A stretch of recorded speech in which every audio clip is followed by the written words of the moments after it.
Everyone, you might be trying to figure out how you can go and install Google Chrome on your MacBook. Now, whether it's a Mac, iMac, whatever, it's basically the same process. The first thing you're going to want to do is to make your way over to your Safari internet browser. Now, it can be any internet browser, but we'll just do Safari right now. And what we're going to do is basically just type in Chrome. So you can just basically just type in Chrome just like this.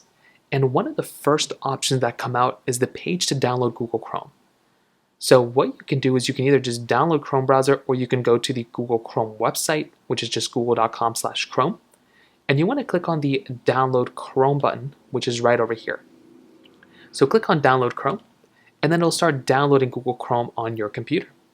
So now what you're going to want to do is you want to go through and you want to go to your downloads folder, and you should be able to see the downloaded Google Chrome folder or Google Chrome option, which is right over here. So click on this. It's going to take a little time to download. So depending on your Wi-Fi speed, it can take a long time or not a long time. So give it just a little bit of time. And once it's downloaded, we're just going to open it. So now you can see the DMG file has downloaded. You want to double click on that DMG file. And then it's going to tell you to drag and drop your Google Chrome over into the applications folder. All you want to do is you want to grab this Google Chrome, like holding it down, and you want to drag it over into applications.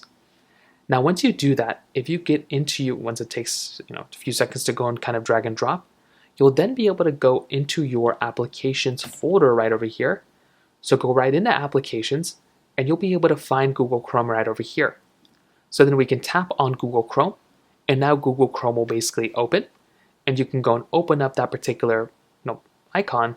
You can agree to these things right here, and then you can see whether you want to use Chrome or use Safari as your default. So you can keep whichever one, and you can do the same thing for here. You can just keep whichever one. And now you basically have Google Chrome on your computer. So that is how you do it on your Mac. If you have any other thoughts or questions, please let me know in the comment section below. Hit the like button, that would mean so much, but definitely hit that subscribe button.